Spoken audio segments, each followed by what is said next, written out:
आज का हमारा टॉपिक है भोजन के घटक। हमारे देश में विभिन्न प्रकार की खाद्य सामग्री भोजन के रूप में ली जाती है। हमारे देश में ज़्यादातर जो हमारा भोजन होता है उसमें कम से कम एक खाद्य सामग्री अनाज से बनी हुई, एक दाल या सब्जी, या जो मांसाहारी व्यक्ति हैं वो मांस का व्यंजन, दही, अचार आदि शामिल होता है। भोजन में चपाती, दाल, सब्जी हो सकती है, चावल, सांभर, भिंडी हो सकती है, या हमारा साउथ इंडियन जो हैं, जैसे केरल में एक खाद्य सामग्री है अप्पम, जो चावल से बनने वाली खाद्य सामग्री है। मछली, सब्जी हो सकती है। यह सब हमारे भोजन में शामिल होता है। लेकिन कुछ लोगों के लिए यह जरूरी नहीं है कि सभी प्रकार की विविध व्यंजन, विविध खाद्य सामग्रियां वो हर समय खा सकें। हमारे आहार में जो खाद्य पदार्थ लिए जा रहे हैं उनका चुनाव के लिए कोई ना कोई आधार होना चाहिए कि हम किस प्रकार की खाद्य सामग्री का प्रयोग करें, क्योंकि हमारे शरीर को विशेष उद्देश्य की प्राप्ति के लिए विभिन्न प्रकार के भोजन की आवश्यकता होती है। एक खाद्य सामग्री का उदाहरण लें, जैसे खीर। वह कुछ कच्ची सामग्रियों से मिलकर बनती है, जैसे चावल, चीनी, दूध आदि। ये कच्ची सामग्री हमें ज़्यादातर पौधे या जंतुओं से मिलती हैं। इन कच्ची सामग्रियों के अंदर कुछ जरूरी घटक होते हैं जो हमारे शरीर के लिए अति आवश्यक हैं। इन घटकों को हम पोषक तत्व कहते हैं। हमारे भोजन में मुख्य पोषक तत्व कार्बोहाइड्रेट, प्रोटीन, वसा, विटामिन, खनिज लवण आदि हैं। इसके अलावा हमारे भोजन में हम पढ़ेंगे रुक्षांश, जिसे आहारी रेशे कहते हैं, और जल भी शामिल है, जिनकी हमारे शरीर को आवश्यकता है। लेकिन सभी खाद्य पदार्थों में सभी पोषक तत्व उपलब्ध हों यह जरूरी नहीं है। अलग अलग प्रकार की कच्ची सामग्री में अलग अलग प्रकार के पोषक तत्व होते हैं। जैसे गेहूं, चावल आदि अनाज जो हैं उनमें कार्बोहाइड्रेट, और जो चिकनाई वाली वस्तुएं हैं जैसे घी, मक्खन आदि के अंदर वसा होता है, दालों में प्रोटीन होता है। और ये जो पोषक तत्व हैं कि किस खाद्य सामग्री में कौन से पोषक तत्व मौजूद हैं उनका परीक्षण भी किया जा सकता है। जैसे हम कार्बोहाइड्रेट का परीक्षण करें। कार्बोहाइड्रेट कई प्रकार के हो सकते हैं, लेकिन हमारे भोजन में पाए जाने वाले मुख्य कार्बोहाइड्रेट मंड या स्टार्च तथा शर्करा हैं। कुछ हमारी खाद्य सामग्रियां हैं जैसे आलू, शकरकंद, चावल आदि में स्टार्च होता है, और चीनी में शर्करा होता है। हम स्टार्च के लिए परीक्षण करते हैं। इसका क्या तरीका है अभी हम यही देखेंगे। खाद्य सामग्री हम लें कोई, जैसे आलू की थोड़ी सी मात्रा ली और हमने उसको बारीक बनाया। उसके अंदर तनु आयोडीन विलयन की 2-3 बूंदें डाली। ये हमारा आयोडीन विलयन है। ये आलू है। इसके अंदर ड्रॉपर की सहायता से 2-3 बूंदें डाली तो इस जगह का रंग नीला या काला हो जाता है, तो यह मंड या स्टार्च की उपस्थिति उस खाद्य सामग्री में दर्शाता है। अभी हमने पढ़ा कि आयोडीन का तनु विलयन बनाने के लिए, यानी इसमें आयोडीन की तनु विलयन की हमें 2-3 बूंदें डालनी हैं। यह आयोडीन का तनु विलयन कैसे बनाएं? इसके लिए हमें जल से भरी आधी भरी परख नली लेनी है। परख नली में यानी आधा जल, परख नली को आधा जल से भर लें और उसमें कुछ बूंदें टिंचर आयोडीन, जो हमारी विज्ञान की प्रयोगशाला, विद्यालय की विज्ञान की प्रयोगशाला होती है, उसके अंदर आसानी से मिल जाता है। अब हम प्रोटीन के लिए परीक्षण करते हैं। प्रोटीन में के परीक्षण के लिए हमें खाद्य सामग्री लेनी है। यदि यह सामग्री ठोस है तो उसका पेस्ट लुगदी बना लें या चूर्ण बना लें, उसे पीस लें थोड़ा और एक साफ परख नली में डाल दें, जैसे ये परख नली। इसमें 10 बूंदें जल भी डाल लें और अच्छी तरह से मिला लें। अब ड्रॉपर की सहायता से परख नली में 2 बूंद कॉपर सल्फेट के विलयन की, यह हमारा कॉपर सल्फेट है, इसकी 2 बूंदें कॉपर सल्फेट की इसमें डाल लें और 10 बूंद कास्टिक सोडा विलयन की भी डालें।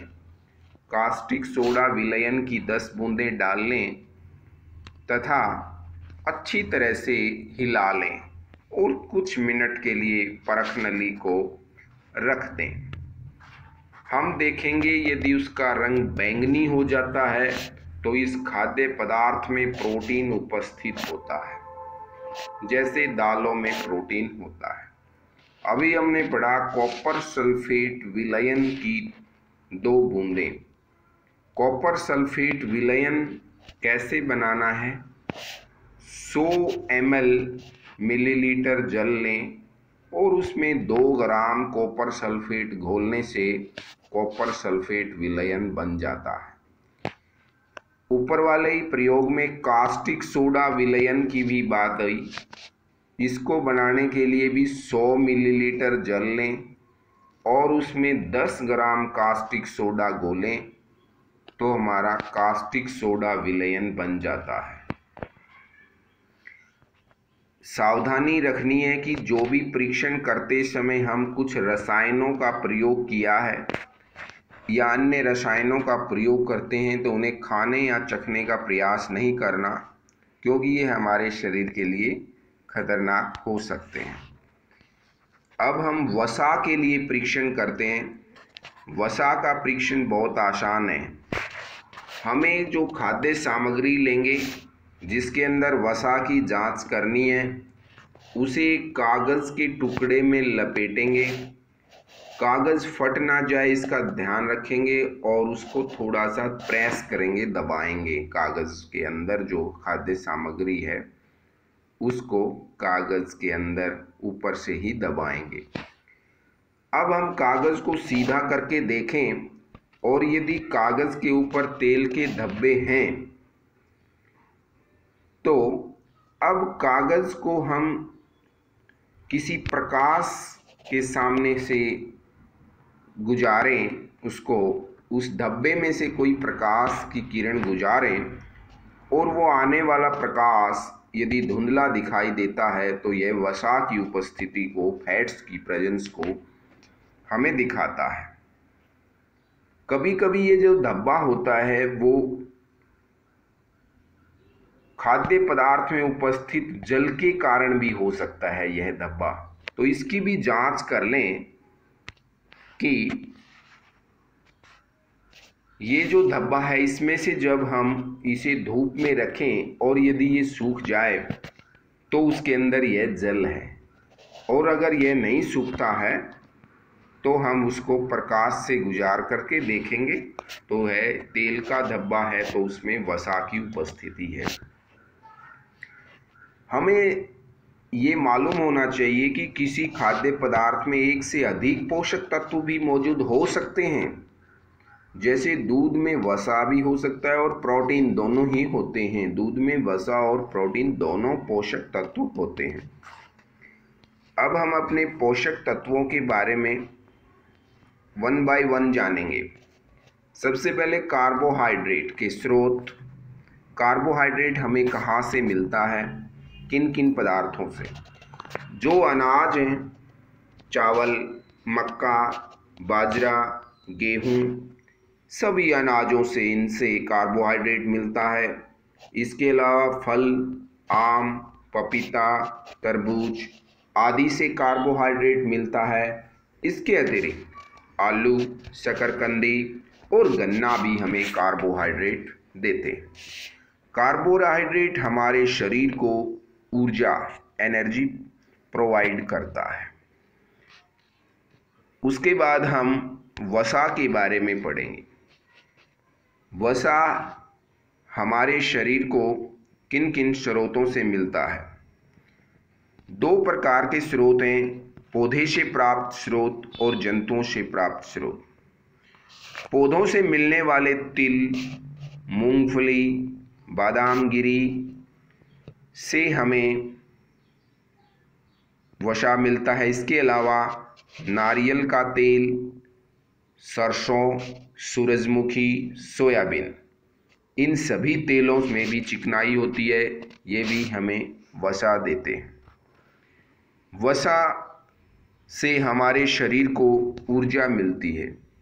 कार्बोहाइड्रेट से भी हमारे शरीर को मिलता है ऊर्जा, लेकिन कार्बोहाइड्रेट की तुलना में वसा की समान मात्रा से हमें ऊर्जा अधिक मिलती है। वसा हमें अधिक ऊर्जा देता है कार्बोहाइड्रेट की तुलना में। वसा और कार्बोहाइड्रेट दोनों ही भोजन को ऊर्जा देने वाला भोजन हम कह सकते हैं। प्रोटीन, जिस प्रकार वसा हमें दो प्रकार के स्रोतों से मिलता है, पौधे और जंतुओं, इसी प्रकार से प्रोटीन के भी पादप स्रोत हैं।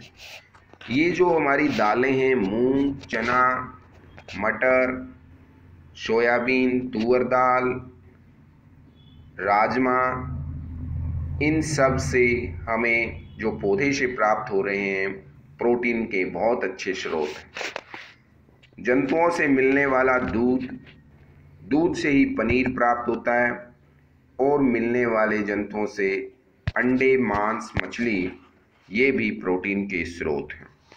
यहाँ शाकाहारी और मांसाहारी दोनों प्रकार के व्यक्तियों के लिए भोजन अवेलेबल है। प्रोटीन हम जरूरी नहीं है कि ये मांस खाने से ही हमें प्रोटीन मिले। इसके अलावा मांसाहारी भोजन इनसे प्राप्त कर सकते हैं और शाकाहारी के लिए भी बहुत ज़्यादा स्रोत हैं। प्रोटीन का शरीर के लिए कार्य। प्रोटीन हमारी शरीर की बढ़ोतरी के लिए बहुत आवश्यक है। प्रोटीन युक्त भोजन को शरीर वर्धक भोजन कहते हैं। अभी हमने कार्बोहाइड्रेट, वसा और प्रोटीन पोषक तत्वों के बारे में, उनके स्रोत और उनका शरीर में कार्य जाना। अब हम विटामिनों के बारे में पढ़ते हैं। विटामिन हमारे शरीर को आँखें, हड्डियाँ, दांत, मसूड़े, मांसपेशियाँ आदि से संबंधित रोगों से हमारी रक्षा करते हैं। विटामिन कई प्रकार के हो सकते हैं। Vitamin A, B, C, D, E, K आदि विटामिन। और एक विटामिन बी कॉम्प्लेक्स होता है। विटामिन बी कई प्रकार का होता है, विटामिन बी1, विटामिन बी12 आदि। हमारे शरीर को सभी प्रकार के विटामिनों की कुछ अल्प मात्रा में आवश्यकता होती है। अब हम सभी विटामिनों को वन बाय वन की जानकारी लेते हैं। विटामिन ए हमारी त्वचा, स्किन और आँखों के लिए बहुत ही आवश्यक है, इन्हें स्वस्थ रखता है। विटामिन ए हमें आम, पपीता, गाजर, दूध, मछली का तेल आदि स्रोतों से प्राप्त होता है। विटामिन ए की कमी से हमारी आँखें कमज़ोर या कभी कभी तो पूरी तरह से दिखाई देना भी बंद हो सकता है। इसके अलावा विटामिन ए की कमी से रतौंधी रोग हो सकता है, जिसमें अंधेरे में कम दिखाई देता है, अंधेरे रात को कम दिखाई देता है। विटामिन बी के स्रोत गेहूं, चावल और मांस। यहाँ विटामिन बी के स्रोत दिखाए हैं। विटामिन B1 की कमी से एक रोग हो सकता है जिसे बेरी रोग कहते हैं। इस रोग में हमारे शरीर की मांसपेशियां बहुत कमज़ोर हो जाती हैं और हमारे अंदर काम करने की शक्ति, ऊर्जा की कमी आ जाती है। विटामिन सी के स्रोत जितने खट्टे पदार्थ हैं, संतरा, टमाटर, नींबू, आंवला के अंदर विटामिन सी। इसके अलावा मिर्च और अमरूद विटामिन सी के स्रोत। विटामिन सी हमें बहुत से, हमारे शरीर को बहुत से रोगों से लड़ने से हमारी मदद करता है शरीर को। इसकी कमी से एक संक्रवी रोग हो सकता है। इस रोग में मसूड़े जो हैं हमारे, उनसे खून निकलता है और घाव भरने में भी बहुत अधिक समय लगता है। विटामिन डी हमें दूध से ही प्राप्त मक्खन और अंडे, मांस, मछली से प्राप्त होता है। हमारा शरीर भी सूर्य के प्रकाश की उपस्थिति में स्वयं विटामिन डी बनाता है।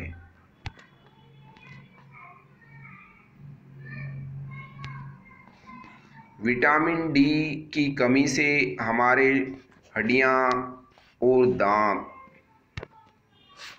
विटामिन डी की कमी से हमारी हड्डियों और दांतों के लिए, ये विशेष बात ध्यान रहे, हड्डियों और दांतों के लिए कैल्शियम की आवश्यकता होती है। और विटामिन डी हमारी हड्डियों और दांतों के लिए कैल्शियम का उपयोग करने में हमारे शरीर की सहायता करता है। फिर से इसको जानें कि हड्डियों और दांतों के लिए कैल्शियम की आवश्यकता होती है और कैल्शियम का उपयोग हमारा शरीर विटामिन डी की सहायता से ही करता है। विटामिन डी की कमी से रिकेट्स रोग हो जाता है, रिकेट्स, जिसमें हड्डियां मुलायम होकर मुड़ जाती हैं, कमज़ोर हो जाती हैं। अभी तक हमने कार्बोहाइड्रेट, वसा, प्रोटीन, विटामिन के बारे में जाना। अब हम खनिज लवणों के बारे में जानेंगे। कुछ खनिज हमारे शरीर के लिए अति आवश्यक हैं, जैसे आयोडीन, फास्फोरस, लोहा, कैल्शियम आदि खनिज हमारे शरीर के लिए अति आवश्यक हैं।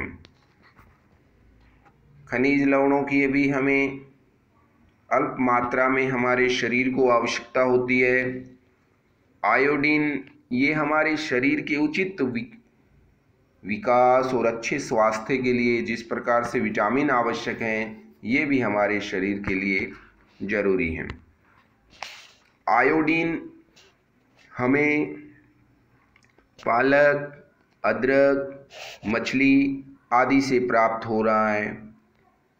फास्फोरस हमें दूध, केला, गेहूं, चावल आदि से प्राप्त हो रहा है।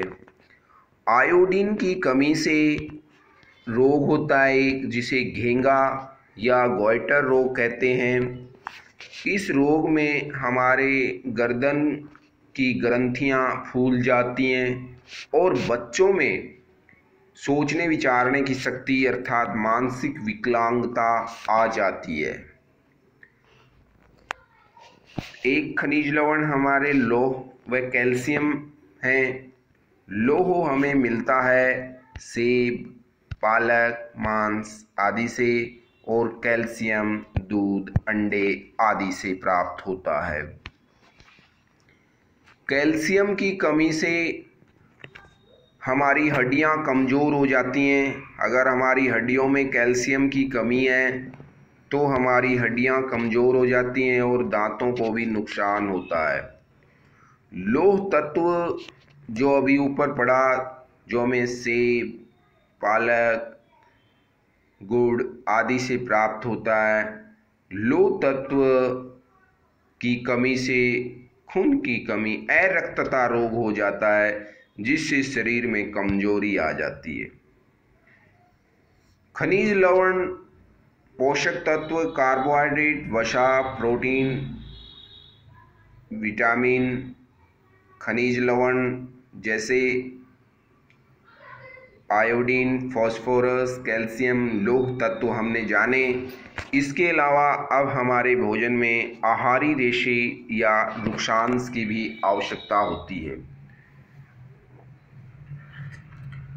आहारी रेशे हमें पौधों से प्राप्त पदार्थों से ही मिलता है, जैसे साबुत अनाज, दाल, आलू, ताज़े फल, सब्जियों से हमें वृक्षांश मिलता है। वृक्षांश हमारे शरीर में बिना पचे भोजन को शरीर से बाहर निकालने में सहायता करता है। हालांकि वृक्षांश हमारे शरीर को कोई पोषक प्रदान नहीं करते, लेकिन हमारे शरीर में बिना पचे भोजन को शरीर से बाहर निकालने में मदद करते हैं। जल भोजन में जितने उपस्थित पोषक तत्व हैं, खाद्य सामग्री में जो पोषक तत्व उपस्थित हैं, उनको शरीर के द्वारा सोखने में जल हमारे शरीर की सहायता करता है और अपशिष्ट पदार्थ जैसे मूत्र और पसीने को शरीर से बाहर निकालने में सहायता करता है। हमारे शरीर को जल की प्राप्ति स्वयं जल पीने से और उसके अलावा दूध, चाय, फलों या सब्जियों में उपस्थित जल आदि से हमारे शरीर को जल की आवश्यकता की पूर्ति हो जाती है। अधिकतर खाद्य पदार्थों में एक से अधिक पोषक तत्व होते हैं, फिर भी किसी कच्ची सामग्री में एक पोषक की तुलना में दूसरे पोषक की मात्रा अधिक हो सकती है। जैसे चावल में कार्बोहाइड्रेट की मात्रा दूसरे पोषकों से अधिक है, अतः चावल कार्बोहाइड्रेट समृद्ध भोजन कहलाता है। अब हमने सभी पोषक तत्वों, खनिज लवणों, वृक्षांश, जल आदि के बारे में जानने के बाद संतुलित आहार की बात करते हैं। हमारे शरीर की बढ़ोतरी और अच्छे स्वास्थ्य को बनाए रखने के लिए हमारा भोजन अति आवश्यक है और हमारे आहार में ऐसा भोजन लिया जाए जिसमें सभी पोषक तत्व भी हों और लेकिन वे भी उचित मात्रा में हों, ना कम या अधिक। वो सभी पोषक तत्व जिनकी हमारे शरीर को आवश्यकता है, वो अगर हमारे आहार में सम्मिलित हैं तो हमारा आहार संतुलित आहार है। कोई भी पोषक तत्व न आवश्यकता से अधिक लिया जाए और न ही कम। पोषक तत्वों के अलावा हमारे आहार में वृक्षांश और जल की भी आवश्यकता होती है। इस प्रकार के आहार को संतुलित आहार कहते हैं। लेकिन हमारा संतुलित आहार प्रत्येक आयु वर्ग के लोगों के लिए, सभी के लिए एक जैसा नहीं है। यह आयु वर्ग पर निर्भर करता है कि हमारी आयु कितनी है और हम किस प्रकार का कार्य करते हैं।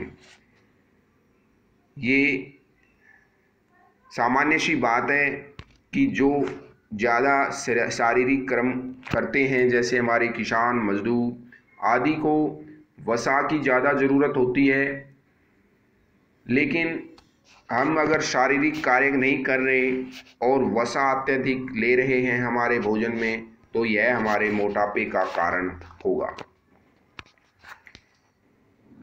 यह जरूरी नहीं है कि हम बहुत अधिक खर्च करके ही संतुलित आहार ले सकें। कोई व्यक्ति कम खर्च में भी संतुलित आहार ले सकता है, क्योंकि बहुत सारी खाद्य सामग्रियां ऐसी हैं जो हमें आसानी से और कम खर्च से हमें प्राप्त हो सकती हैं, लेकिन वो पोषक तत्वों से की प्रचुर मात्रा उसमें उपलब्ध है, जैसे दालें, मूंगफली, सोयाबीन, मूंग, चने, इडली, मिस्सी रोटी, थेपला, केला, पालक। थेपला अनाज और दालों से बना हुआ एक पदार्थ है। मिस्सी रोटी में हमारा आटा जो है गेहूं या अन्य आटा, उसके अंदर चने का आटा भी मिलाया हुआ हो तो मिस्सी रोटी कहलाती है।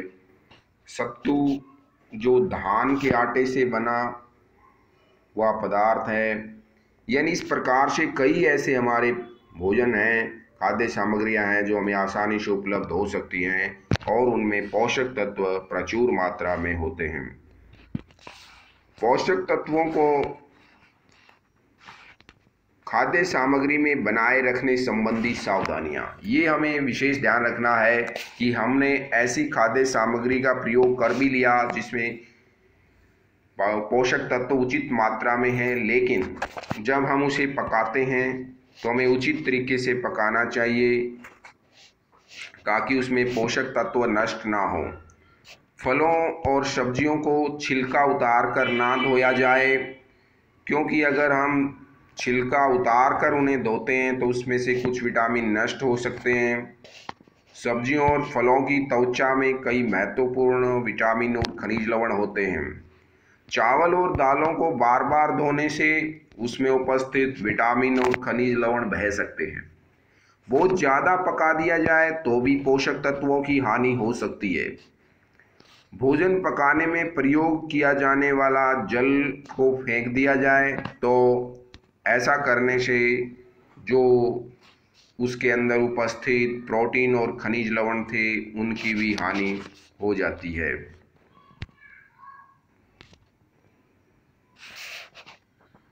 विटामिन सी पकाने से नष्ट हो जाता है, गर्मी से नष्ट हो जाता है। हमें कोशिश यह भी करनी चाहिए कि फल और सलाद का अत्यधिक प्रयोग करना चाहिए, क्योंकि ऐसे में हमें उनके अंदर उपस्थित सभी पोषक तत्व, खनिज लवण, विटामिन मिल जाते हैं। अब हम आगे बढ़ेंगे। अभावजन्य रोग। भोजन में किसी विशेष हम जो भोजन ले रहे हैं, हमारी दैनिक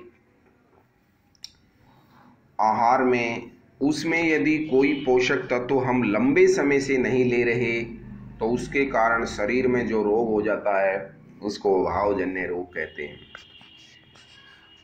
यदि कोई व्यक्ति अपने भोजन में प्रोटीन युक्त भोजन नहीं ले रहा है तो उसके शरीर की बढ़ोतरी रुक जाएगी।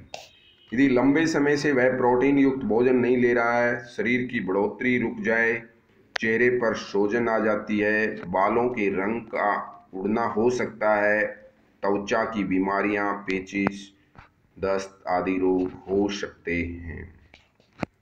ये अभावजन्य रोग कहलाते हैं जो किसी पोषक तत्व की कमी से हमारे शरीर में होते हैं।